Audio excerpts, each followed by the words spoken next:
Hi friends, welcome to team. நான் உங்கள் Uma. So இந்த வீடியோ பத்தி நம்ம என்ன பார்க்க போறோம் அப்படின்னா ரீசனிங் PYQ சீரிஸ்ல கிளாஸ் 86 தான் பார்க்க போறோம். So இதுக்கு முன்னாடி அதுல கிளாसेस இருக்கும், அதை ஃபாலோ பண்ணிக்கோங்க. அதே மாதிரி மேக்ஸ் PYQ சீரிஸ்ல உங்களுக்கு கிளாஸ் போயிட்டு இருக்கு, நீங்க அதையும் ஃபாலோ பண்ணிக்கோங்க. இன்னைக்கான 5 கேள்விகள் 5மே பாத்தீங்கன்னா டிஃபரண்ட் டைப்ல இருக்கும். So தெளிவா கவனிங்க. ஒரு பகடை உருட்டப்படும் போது 5ற்கு மேல் கிடைப்பதற்கான நிகழ்தகவு என்ன? ஒரே பகடை தான் உருட்டுறாங்க, அப்போ 1ல இருந்து 6 வரைக்கும் கிடைக்கிறதுக்கான வாய்ப்புகள் இருக்கு. 5க்கு மேல அப்படிங்கிறாங்க. 5க்கு மேல அப்படின்னா ஒரே ஒரு வாய்ப்பு தான் இருக்கு. அப்ப ஒரு வாய்ப்பு டிவைடட் பை மொத்த வாய்ப்பு 6. சோ இதுக்கான ஆன்சர் 1/6. 5 5க்கு மேலன்னு சொல்லிருந்தா 5ஐயும் சேர்த்துக்கணும். இந்த இடத்துல வெறும் 5க்கு மேலன்னு சொன்னதால 6 மட்டும் தான் எடுத்துக்கணும். ஓகேவா? அடுத்த கேள்வி பாருங்க. 2 10 30 68 என்பதன் 20ஆம் உறுப்பு. சோ இந்த மாதிரி நார்மலா ஒரு தொடர் கொடுத்துட்டு இத்தனாவது உறுப்பு கேட்டாங்கன்னா நார்மலா ஏபியா ஜிபியா அப்படின்னு செக் பண்ணுங்க ஃபர்ஸ்ட்.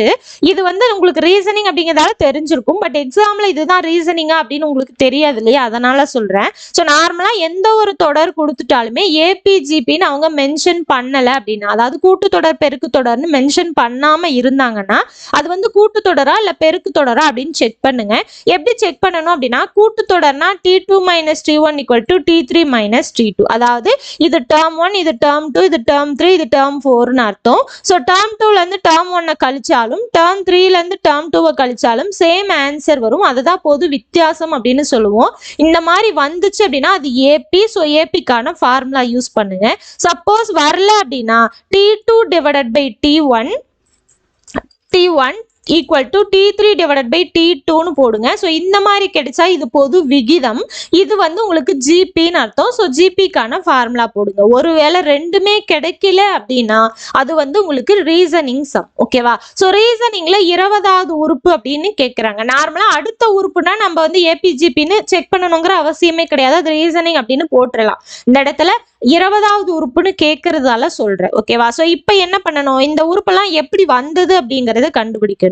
ஸோ ஃபர்ஸ்ட் பாத்தீங்கன்னா 1³ + 1 2, அடுத்து 2³ + 2 10, 3³ + 3 30. அதே மாதிரி தான் போகுது. அப்ப 4³ + 4 68. ஸோ சேம் இதே மாதிரி தான் போகுது. ஃபர்ஸ்ட் உறுப்பு அப்படிங்கிறது 1³ 1ஐயும் கூட்டுறாங்க. அப்ப 20வது உறுப்பு எப்படி இருக்கும்?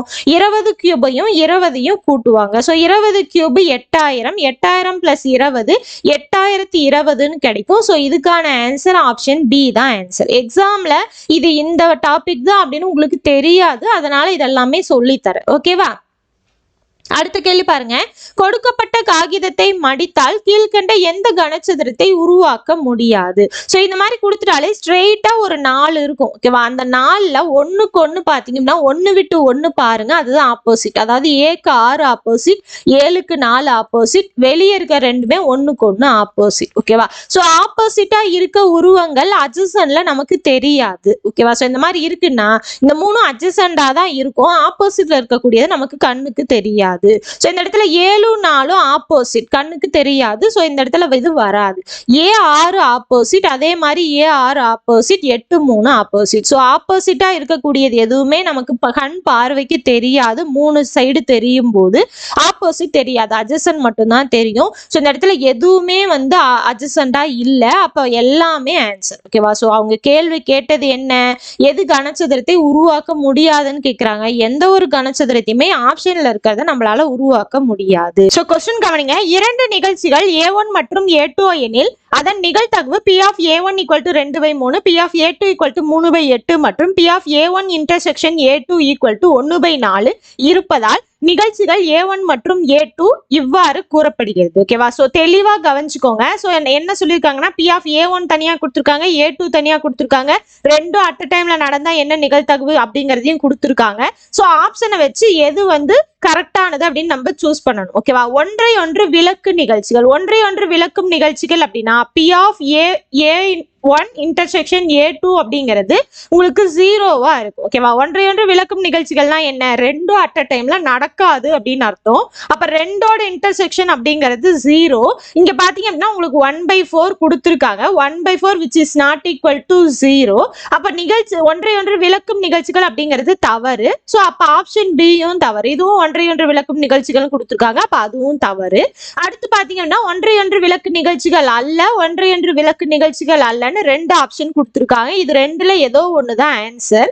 ஓகேவா? சோ நார்மலா ஒன்றை ஒன்று விளக்கு நிகழ்ச்சிகள் அல்லன்னு வந்துருச்சுனாலே அது வந்து சார்பற்ற நிகழ்ச்சிகள். இப்ப சார்பற்ற நிகழ்ச்சிகள் அப்படின்னா என்னன்னு பார்க்கலாம்.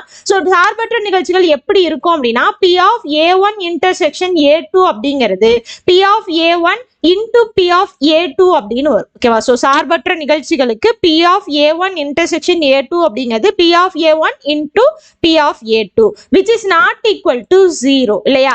ஏன்னா இந்த இடத்துல பாத்தீங்கன்னா A1 intersection A2 அப்படிங்கறத கொடுத்துருக்காங்க.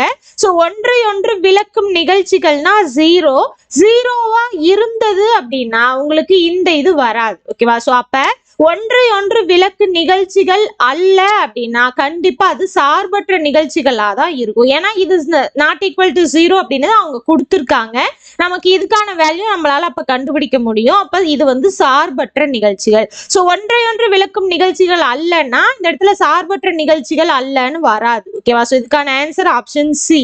ரெண்டும் ஒன்றை ஒன்று விளக்கும் நிகழ்ச்சிகளா இருந்ததுன்னா அது வந்து சார்பற்ற நிகழ்ச்சிகள் அல்ல அப்படின்னு நம்மளால சொல்ல முடியும். ஏன்னா ரெண்டுமே நாட் ஈக்குவல் டு 0வா இருந்ததுன்னா இந்த வேல்யூ 0க்கு சரி ரெண்டுமே ஈக்குவல் டு 0வா இருந்ததுன்னா இந்த ரெண்டும் நாட் ஈக்குவல் டு 0. அப்ப உங்களுக்கு எப்படி வரும் அப்படின்னா ஒன்றை ஒன்று விளக்கும் நிகழ்ச்சிகளா இருந்தது அப்படின்னா அது சார்பற்ற நிகழ்ச்சியா இருக்காது. அப்ப ஒன்றை ஒன்று விளக்கும் நிகழ்ச்சிகளா இல்ல அப்படின்னா அது சார்பற்ற நிகழ்ச்சிகளா தான் இருக்கும். சோ ஆப்ஷன் சி தான் ஆன்சர். புரியுதுங்களா? சோ அடுத்த क्वेश्चन பாருங்க. கீழே கொடுக்கப்பட்டுள்ள தொடரில் பொருந்தாத உறுப்பை காண்க. 1CV 5FU 9IT 15LS 17OR. அதாவது 1CV 5FU 9IT 15LS 17OR. So இப்ப அந்த என்ன பண்ணணும், இதுக்கு இடையில இருக்கக்கூடிய அந்த ரிலேஷன் என்னன்னு பார்க்கணும். பாருங்க, இது கூட 4 கூட்டியிருக்காங்க, இது கூட 6 கூட்டியிருக்காங்க, சரி இது கூட 4 கூட்டியிருக்காங்க, இது கூட 6 கூட்டியிருக்காங்க. ஓகேவா? ஸோ சப்போஸ் இது கூட 4 கூட்டியிருந்தா இந்த இடத்துல என்ன வந்திருக்கும், 13ன்னு வந்திருக்கும். 13 கூட 4 கூட்டினா 17ன்னு வந்திருக்கும் இல்லையா? ஸோ அப்ப இந்த இடத்துல 4ன்னு கூட்டுறதுக்கு பதிலா ஒரு இடத்துல மட்டும் 6ன்னு உங்களுக்கு கூட்டி 15ன்னு வந்திருக்கு. அப்ப இதுதான் தவறா இருக்கு.